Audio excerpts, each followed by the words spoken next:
है कि सियासत को लहू की आदत है, वरना मुल्क में सब सलामत है। लोग जगह जगह पलायन पलायन पलायन सुनते हैं, मजदूरों का पलायन। बुनियादी तौर पे देखिएगा तो हर घर से, हर गांव से जो लोग पलायन करके शहर में, बेतिया में जाके रह रहे हैं, अपने खेती को छोड़ के, अपने बूढ़े माता पिता को छोड़ के, अपने गांव को छोड़ के, ये पलायन का मुख्य कारण है शिक्षा। गांव में बुनियादी शिक्षा नहीं है। लोगों को लगता है हमारे बच्चों के बेहतर भविष्य के लिए गांव को छोड़ रहे हैं और शहर में बस रहे हैं। पंचायत है बैजुआ जी, जो है तो बैरिया प्रखंड में, लेकिन लगता है देश से कटा हुआ है। बिल्कुल, वहाँ के लोगों को समाज के मुख्य धारा से दूर रखा गया है। अभी हम नौतन बैरिया विधानसभा में मौजूद हैं और हमारे साथ महागठबंधन के उम्मीदवार अमित गिरी जी हैं। स्वागत है सर आपका, कैसे हैं? धन्यवाद। सबसे पहले नौतन और बैरिया की महान जनता को मैं अमित गिरी सत सत नमन करता हूँ। सर, आप चुनाव लड़ रहे हैं और अगर आप यहाँ से, आपको जनता अपना मत देती है, आप चुन के जाते हैं, तो आपका सबसे पहला काम क्या होगा?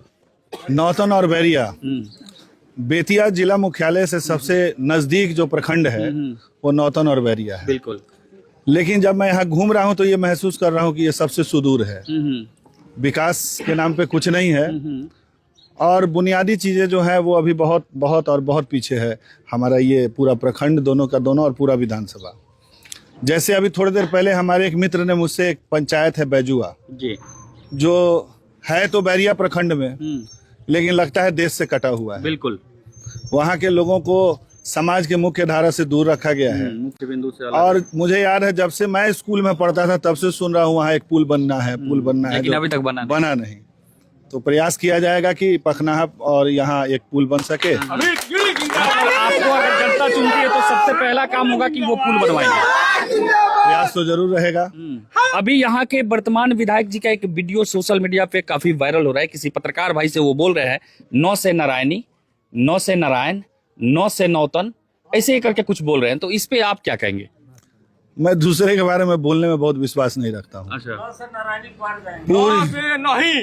पूरी जनता बोल रही है, जनता की आवाज आप सुन लीजिए। उनका पुतला भी दहन हुआ है, बहुत सारे जगह से उनको मतलब गांव से निकाल भी दिया गया है। तो क्या लगता है? जनता का विरोध कह रहे हैं, तो जैसा आपका चेहरा होगा अक्स वैसा ही दिखेगा।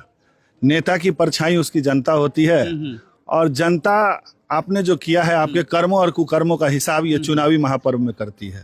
तो वो आपको जगह जगह देखने को मिल रहा है। विशेष इसमें मुझे कुछ कहने की जरूरत नहीं है। आप शिक्षक हैं और नौतन शिक्षा में बहुत मतलब पीछे है, यहाँ शिक्षा का उस तरह का व्यवस्था नहीं है। तो शिक्षा के क्षेत्र में आप क्या करेंगे?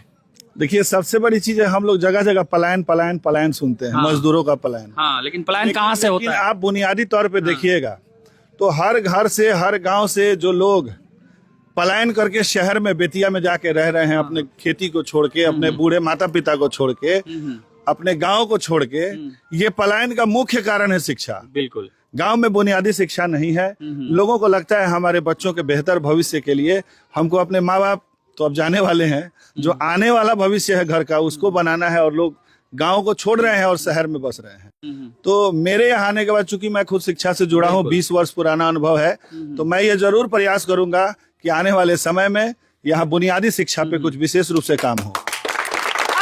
एक फोटो आपका वायरल हो रहा है, बहुत सारे प्लेटफॉर्म पे देखा गया है, क्योंकि आप शिव भक्त हैं, हमेशा पूजा कराते हैं, और बिहार का सबसे बड़ा महापर्व शिवरात्रि जो आप मनाते हैं, वो बिहार का सबसे बड़ा उत्सव की तरह से लोग देखते हैं बिहार में।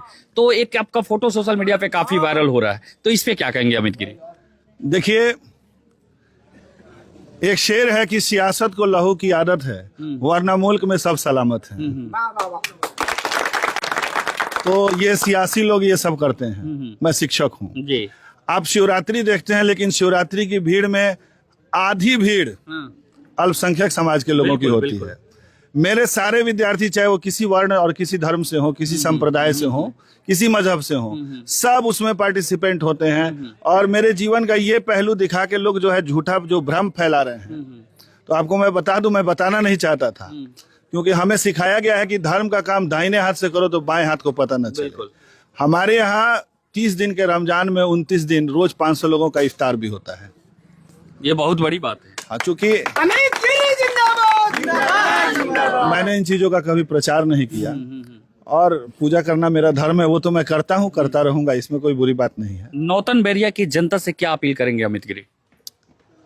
मैं नौतन और बैरिया की अपनी जनता से, हमारी सारी माताओं से, हमारे सारे बहनों से, हमारे सारे बुजुर्गों से और नौजवान साथियों से बस यही अपील करना चाहूँगा कि 5 वर्ष में छठ हर वर्ष आता है। इस साल अगर नया कपड़ा ना हो तो अगला साल फिर हम खरीद लेंगे, लेकिन चुनाव ये महापर्व है, 5 वर्षों में एक बार आता है और आपको नौतन बैरिया के भाग्य को बदलने और लिखने का अधिकार प्राप्त है। उसका जरूर इस्तेमाल करें और जिसने आपको ठगा है उसको जरूर बदलें। और एक मौका मुझे दें, मैं आपको विश्वास दिलाता हूं कि आपको शर्मिंदा नहीं करूंगा और आपको कभी महसूस नहीं होगी कि आपने किसी गलत आदमी को चुना। बहुत बहुत धन्यवाद। हमारे साथ महागठबंधन के नौतन से उम्मीदवार अमित तिवारी जी थे। ये वीडियो आपको कैसा लगा कमेंट सेक्शन में जाके जरूर बताएं। जय हिंद।